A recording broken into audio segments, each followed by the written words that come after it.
कृष्णा। आज शाम की उनके दिल की बातें ये रहेगा टॉपिक, और क्या हो सकती है वो बातें ये जानने की कोशिश करेंगे। आज की रीडिंग से टैरो भी देखेंगे, साथ ही साथ ओरेकल मैसेजेस।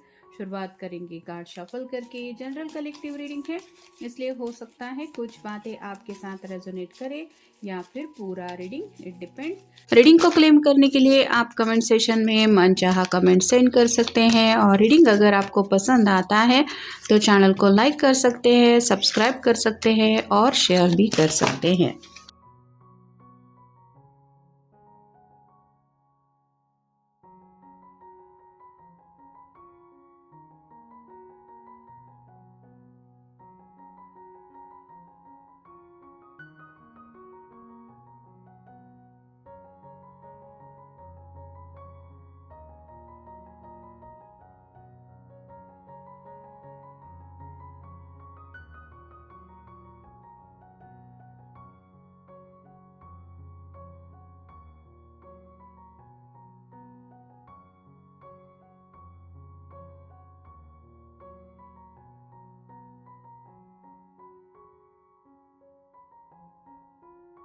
पहला जो कार्ड मिला है वो है द आर्टिस्ट का। ये कार्ड अलग होता है इस डेक में। तो ये पर्सन मन में कुछ इमेज बना रहे हैं, फ्यूचर को लेके कुछ बातें हो सकती है, काफी कुछ इमेजिनेशन में चल रहा है।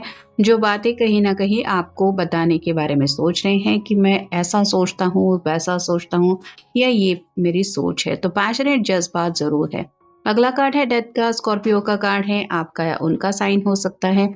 न्यू बिगिनिंग की बातें जरूर उनके मन में चल रही है। मतलब रिश्ते में अगर थोड़ा सा सेपरेशन अगर आ चुका है तो उस सेपरेशन के बाद इनको लग रहा है कि आपके साथ एक दोबारा शुरुआत जरूर हो सकती है, और वो आपके परमिशन के बगैर तो हो नहीं सकती। तो कहीं ना कहीं आपके सामने अपने दिल की बात एक्सप्रेस करके आपकी राय जानने में इंटरेस्टेड हैं।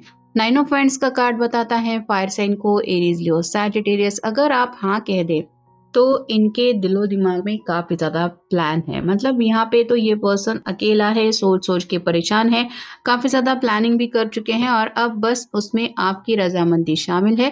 तो आपके सामने जल्द से जल्द बातें रिवील जरूर करना चाहते, क्योंकि अगर ये नहीं करेंगे तो एक ऐसे हेवी बर्डन के साथ वो जिंदगी जी रहे हैं जिसका शायद आपको एहसास भी नहीं है। व्हील ऑफ फॉर्चून का कार्ड बताता है समय आगे क्या लेके आने वाला है ये जैसे किसी को भी पता नहीं होता। हम बस प्लानिंग करते रहते हैं या सोचते हैं, पॉजिटिव बातें हो या नेगेटिव बातें हो, वक्त जब तक वो हम फेस नहीं करते तब तक पता नहीं चलता कि एग्जैक्टली क्या होने वाला है। वैसे ही वक्त को लेके ये परेशान हो रहे हैं। एट ऑफ सॉर्ड्स का कार्ड बताता है air sign, Gemini, Libra, Aquarius. Communication को लेके दिक्कतें हैं, जो बातें मन में डर पैदा कर रही है उन बातों को आपके सामने रखना चाहते हैं।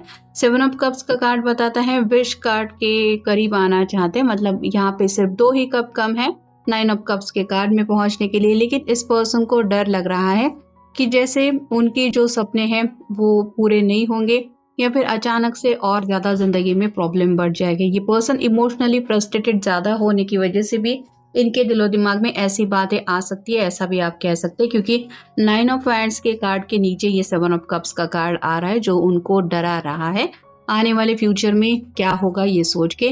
फोर ऑफ पेंटिकल्स का कार्ड बताता है अर्थ साइन, टॉरस, वर्गो, कैप्रिकॉर्न। फैमिली को लेके भी परेशान है, करियर को लेके भी छोटी मोटी प्रॉब्लम चल रही है, दिल की ख्वाहिशें भी पूरी नहीं हो रही, और इन सब बातों का असर कहीं ना कहीं इनके फैमिली के मसलों की वजह से इनके ऊपर पड़ रहा है, और ये बातें किसी को भी बता नहीं रहे हैं कि एग्जैक्टली दिलो दिमाग में क्या चल रहा है। इसलिए एस ऑफ सॉर्ड्स का कार्ड बताता है कम्युनिकेशन करना चाहते हैं। मतलब अगर दोनों के बीच में पूरी तरह से बातचीत बंद है तो ये पर्सन कहीं ना कहीं अपने दिल की हालत आपको बताना चाहते हैं। यस कार्ड बताता है उनको अभी भी यकीन है कि आप जरूर उनके हालात समझ के लेंगे, या फिर उनके प्रॉब्लम में अगर कोई उनका साथ दे सकता है या दे सकती है तो वो है सिर्फ आप। यू आर रेडी का कार्ड बताता है कि ये तो पर्सन आपके साथ एक नई शुरुआत करने के लिए रेडी है, लेकिन उनके मन में डर है कि आप उनको कहेंगे कि नहीं, मुझे तुम्हारे साथ आगे नहीं बढ़ना है, और ये ख्याल ही उनको फ्रस्ट्रेट कर रहा है। दिस सिचुएशन विल इम्प्रूव का कार्ड बता रहा है जो भी फिलहाल हालात है वो सुधर सकते हैं, ऐसा उनको लग रहा है अगर आप उनका साथ दे तो। अ ईयर फ्रॉम नाउ, मतलब आने वाले नज़दीक के फ्यूचर में, मतलब ऑलमोस्ट अगले साल तक क्या होगा ये प्लान कर रहे हैं, लेकिन उस प्लानिंग के मुताबिक सब कुछ होगा कि नहीं ये उनको नहीं पता। पीसफुल रिजोल्यूशन चाहते हैं, दोनों के बीच में अगर लड़ाई झगड़ा या फिर कोई मसला हुआ है तो उसका सोल्यूशन निकालने के लिए ये तैयार है, लेकिन जिसके लिए ऑब्वियसली आप दोनों का सेम म्यूचुअल एक ओपिनियन तय होना चाहिए। एक्शन लेना चाहते हैं, आपकी तरफ से शायद वेट एंड वॉच की एनर्जी में रुक के इन्होंने इंतज़ार किया था कि अब शायद आप कम्युनिकेट करेंगे या फिर आप अपनी तरफ से कोई कोशिश करेंगे, लेकिन ऐसा नहीं हो रहा।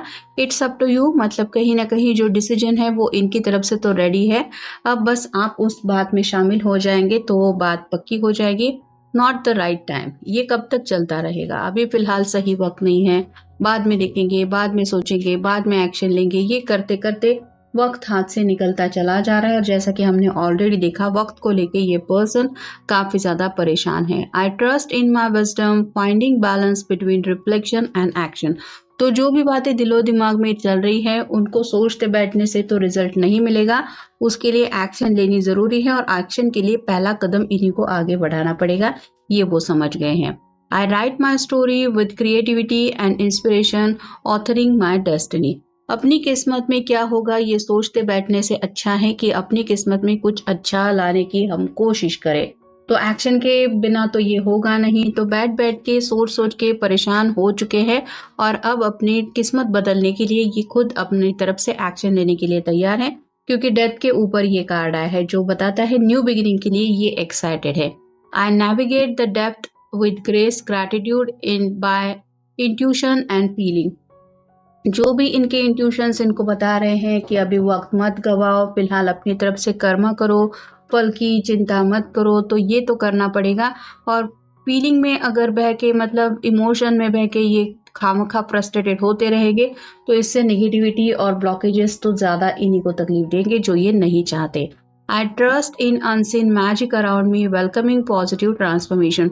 तो जैसे होता है कि यूनिवर्स हमें देखती रहती है या फिर यूनिवर्स को सब कुछ हमारे बारे में पता होता है, तो हम अगर निगेटिव सोचते रहेंगे तो उसका असर यूनिवर्स कहीं ना कहीं हमें निगेटिव बातें से इनके दे सकती है। ऐसा भी इनके मन में डर बैठ गया है, क्योंकि ये अपने अराउंड मैजिक ज़रूर फील कर रहे हैं कि जो कभी कभार ये थोड़ा बहुत ही पॉजिटिव सोचते हैं उसका कहीं ना कहीं से उनको कुछ छोटा मोटा ही सही पॉजिटिव रिजल्ट मिलता है। तो ये अपनी तरफ से अपने आप को ज़्यादा से ज़्यादा पॉजिटिव एनर्जी में रखने की कोशिश जरूर कर रहे हैं। I value sensitivity and intuition, feeling subtle clues life presents. तो फिलहाल जिंदगी जो भी ऑफर कर रही है उसमें भी छोटे छोटे गिफ्ट कैसे छुपे हैं इनको ढूंढने की कोशिश हो रही है। मतलब दुख में एक अलग नजरिए से इंसान सोचते बैठना है, और वैसे ही अगर नजरिया बदल जाए तो छोटी छोटी बातों में भी इंसान खुशी ढूंढ देता है। जैसे आज मनपसंद खाना खाया मैंने, उसमें मेरी फेवरेट सब्जी थी, या फिर मेरा कोई फेवरेट सॉन्ग मैंने सुना, आज मेरा किसी से साथ झगड़ा नहीं हुआ, मुझे बस में बैठने के लिए जगह मिल गई। तो ऐसी छोटी छोटी बातें हैं जिनको लेके भी हम खुश हो सकते हैं, तो इन्हीं बातों के ऊपर ये फोकस कर रहे हैं। I embrace true freedom, releasing self imposed limitation. अपने आप को ही ये पर्सन इसीलिए फंसा हुआ महसूस कर रहे थे क्योंकि इनको लग रहा था ये मैं चाहता हूँ वो मुझे नहीं मिल रहा, जो मैं चाहता हूँ वो नहीं मिल सकता। ऐसा कब तक चलता रहेगा? नहीं मिल रहा है तो इसका मतलब और आपको एफर्ट डालने पड़ेंगे या फिर अपनी तरफ से ज़्यादा कोशिश करनी पड़ेगी। बस यही बातें उनकी समझ में आ रही हैं। I embrace my individuality and celebrate what makes me unique. अपने आप को दूसरों से कंपेयर जब ये कर रहे थे तो उनको लग रहा था कि दूसरों की कंपैरिजन में मेरी जिंदगी में तो कुछ है नहीं, लेकिन जैसे ऊपर वाले ने हर किसी को अलग अलग बनाया है, भले ही 100 करोड़ की भीड़ में हम क्यों न हो, हम सबसे अलग है, हम डिफरेंट है उनसे, हमारी एक अपनी पहचान है। ये बात जब तक इंसान समझ नहीं लेता तब तक उसको ये बात दिमाग में नहीं आती कि हम कितने स्पेशल है। तो हर किसी के लिए जिंदगी में ये एहसास बहुत खास होता है कि हमें किसी भी हालत में खुद को दूसरों से कंपेयर नहीं करना है। वो पर्सन अलग है, उसकी सांसें अलग चलती है, उसका जीना मरना अलग है, हमारा अलग है। तो इसी वजह से किसी भी चीज से कंपैरिजन करना ये गलत ही होता है। आई स्पेंड विशेष wisely considering the weight of golden threads. तो अपने आप को यही समझा रहे हैं कि वक्त के साथ कहीं ना कहीं ये भी जिंदगी में आगे जरूर बढ़ रहे हैं, और छोटी छोटी सही लेकिन इनकी भी जिंदगी में खुशियां आ रही है। I recognise external impulsions and work to heal inner shadows. अपने आप को ही डर में फंसा हुआ महसूस कर रहे थे क्योंकि जो इनके निगेटिव थॉट्स है वही उनको डरा रहे थे। उनके इर्द गिर्द तो ऐसी कोई बातें ही नहीं थी जो डरने के लिए, इनको फ्रस्ट्रेट करने के लिए काफ़ी है। ये खुद ही अपने डर में, शक में, या फिर आप कह सकते हैं बातों के वहम में जी रहे थे, जिस वजह से उनको लग रहा था कि ज़िंदगी में इनकी ही कुछ बुरा चल रहा है, लेकिन असलियत में ऐसा नहीं है। With clarity and wisdom, I make wishes that reflect my true purpose. तो यहाँ पे अब इनको ज़िंदगी में असली मकसद क्या है कि खुश रहना। ये जैसे विश कार्ड होता है, हम एक बार जैसे छोटे थे तब हमारी विश लिस्ट अलग थी, बड़े हो गए तो विश लिस्ट अलग है, और ज़्यादा बड़े हो जाएंगे, जब तक बुढ़ापे तक पहुँच जाएंगे तब तक विशेष चेंज होती रहेगी। तो यहाँ पे इसका मतलब ये नहीं होता कि आपकी एक विश पूरी हो गई, इसका मतलब आपने विशेष करना छोड़ दिया। आप हमेशा विश करते रहेंगे। इंसान आखिरी सांस तक विश करता रहता है, जैसे कोई सांसें गिनता रहता है, मेरी आखिरी सांस तक मुझे ये पर्सन मुझे आके मिल जाए, ये होना है, वो होना है। तो ऐसी विश लिस्ट चलती रहती है और कई कबार कुछ विशेष पूरी होती हैं, कुछ नहीं होती। इसके लिए अफसोस करने जैसी कोई बात नहीं होती। ये बातें बस उनकी समझ में आ रही हैं और इन्हीं बातों को लेके शायद ये आपसे भी कुछ कम्युनिकेट करना चाहते हैं कि भले ही पास्ट में आप दोनों ने एक साथ आगे बढ़ने को लेके कुछ सोचा था, उस वक्त शायद सही वक्त नहीं था, उस वक्त बातें बनी नहीं, लेकिन इसका मतलब ये नहीं कि आगे आप दोनों एक दूसरे के साथ आगे बढ़ नहीं सकते। नए कुछ प्लान दोनों मिलकर साथ में स्टार्ट कर सकते हैं और दोबारा एक शुरुआत कर सकते हैं। तो इसके लिए शायद आपका सिर्फ ये साथ चाहते हैं या फिर आपसे खुल के बातचीत चाहते हैं। तो ये था आज का रीडिंग। जनरल रीडिंग है, आपके साथ जितना रेजोनेट हो उतना ले लीजिए। मिलेंगे नेक्स्ट रीडिंग में।